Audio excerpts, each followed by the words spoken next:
मौसम के अनुसार प्रबंधनों पर ही टिकी है आपकी खेतीबाड़ी, इसलिए मौसम पूर्वानुमान और उस पर आधारित साप्ताहिक कृषि सलाह इस प्रकार है। ग्रामीण कृषि मौसम सेवा, भारत मौसम विज्ञान विभाग, रेपसीड मस्टर्ड राष्ट्रीय अनुसंधान केंद्र सेवर, भरतपुर द्वारा भेजे गए मौसम पूर्वानुमान रिपोर्ट के आधार पर जिला भरतपुर और इसे लगे जिलों के किसान भाइयों को सलाह दी जाती है कि आगामी दिनों के दौरान बादल छाए रहने की संभावना है। आगामी दिनों में हल्की से मध्यम वर्षा होने की संभावना है। आगामी 2 दिनों के दौरान अधिकतम तापमान 30 से 33 डिग्री सेल्सियस और न्यूनतम तापमान 23 से 24 डिग्री सेल्सियस रहेगा। अगले 2 दिनों के दौरान 7 से 11 किलोमीटर प्रति घंटे की गति से हवाएं चलने की संभावना है। अधिकतम सापेक्षिक आर्द्रता 77 से 91% और न्यूनतम सापेक्षिक आर्द्रता 46 से 68% के बीच रहने की संभावना है। ऐसे में इन क्षेत्रों के किसान भाइयों को सलाह दी जाती है कि मोगरा, गुलदाउदी और चमेली की कलम लगाएं। कलम में IBA 5 ग्राम प्रति लीटर पानी के हिसाब से घोल बनाकर भिगोएं, फिर क्यारियों में लगाएं। सरसों अनुसंधान निदेशालय भरतपुर में बीज पखवाड़े का आयोजन किया जा रहा है। इसमें सरसों की उन्नत किस्मों के बीज किसानों को बेचे जा रहे हैं। इस दौरान किसानों को सरसों की उन्नत तकनीकी की जानकारी भी दी जाएगी, अतः किसान इसमें शामिल होकर लाभ उठाएं।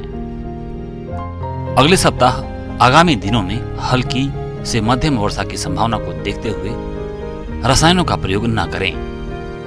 खरीफ फसलों की कटाई को कुछ दिनों के लिए स्थगित करें। पहले से कटी हुई फसल को सुरक्षित और ढके हुए स्थान पर रखें।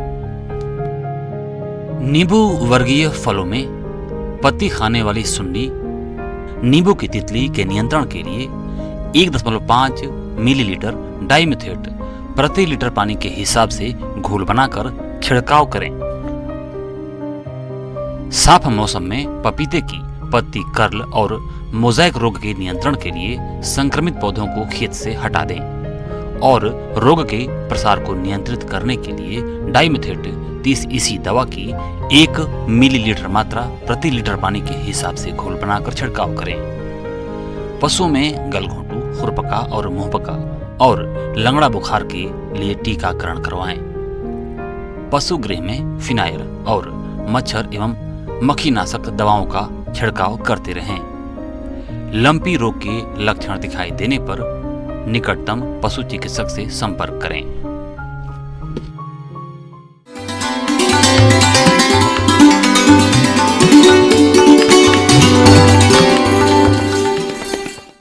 अन्नदाता हेल्पलाइन निःशुल्क फोन संपर्क सेवा के माध्यम से आपके द्वारा पूछे गए प्रश्नों में से 1 या 2 महत्वपूर्ण प्रश्न को हम अपने कार्यक्रम में शामिल करते हैं। इसी के तहत आज का चयनित प्रश्न और उसका जवाब इस प्रकार है। अन्नदाता निःशुल्क फोन संपर्क सेवा के माध्यम से पूछे गए प्रश्नों में से आज हमने जिस प्रश्न को कार्यक्रम में शामिल किया है उसे पूछा है ग्राम सिमारा, जिला करौली के कृषक कृष्णकांत ने। आप जामुन के पौध रोपाई तकनीक पर जानकारी चाहते हैं तो कृष्णकांत जी आपकी जानकारी के लिए प्रस्तुत है कार्यक्रम का ये अंश।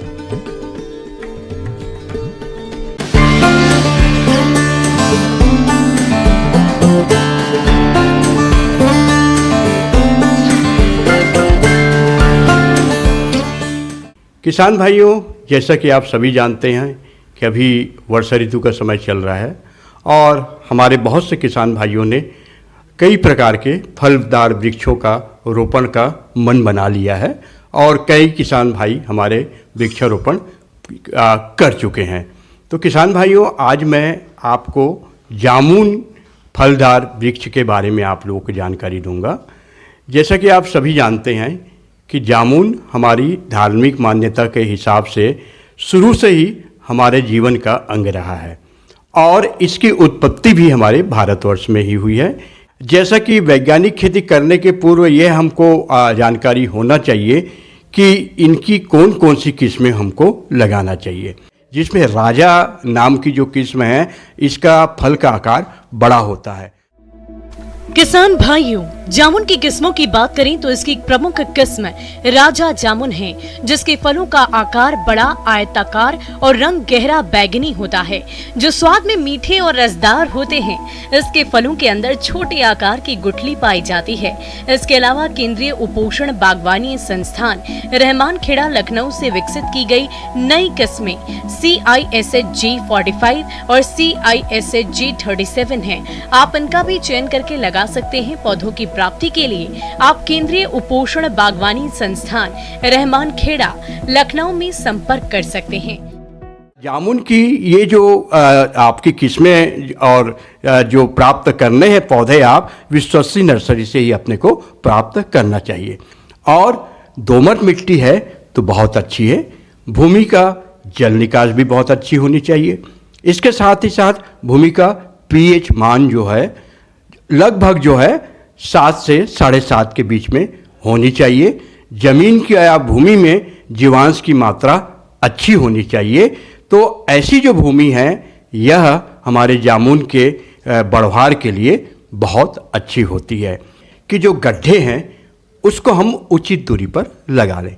आप सभी जानते हैं कि जामुन का पौधा जो है बड़ा जब होता है तो काफ़ी बड़ा विकराल रूप इसका होता है, पौधे काफ़ी बड़े होते हैं।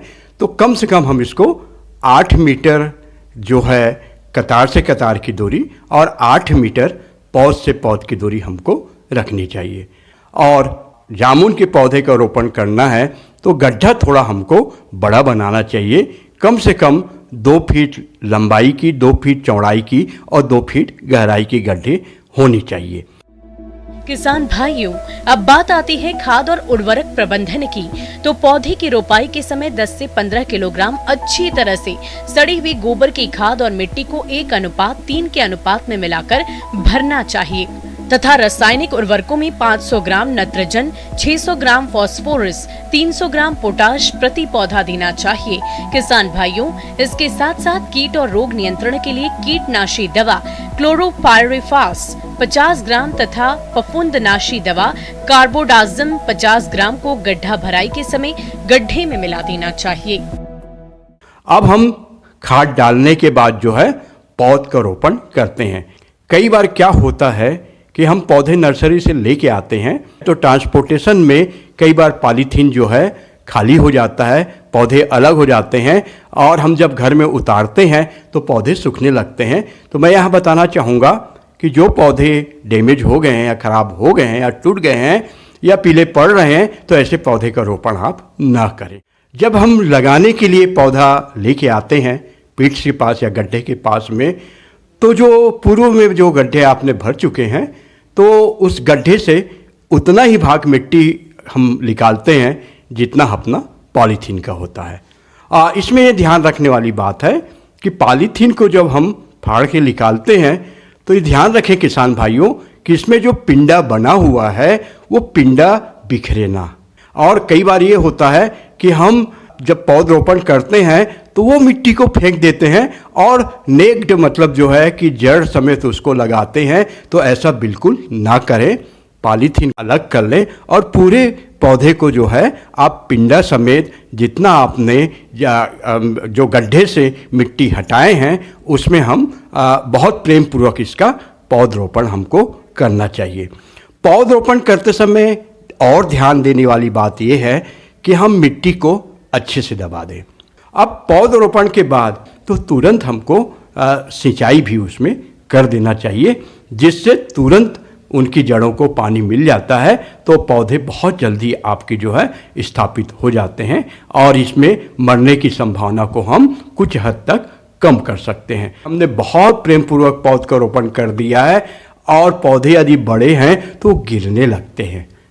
तो मैं आपसे निवेदन करता हूं कि यदि आप पौधे लगाए हैं तो बांस की डंडी पौधे की सपोर्ट के लिए आप जरूर लगा दें, जिससे पौधा सीधा खड़ा रहेगा। तो आप इसमें जरूर लगाएं।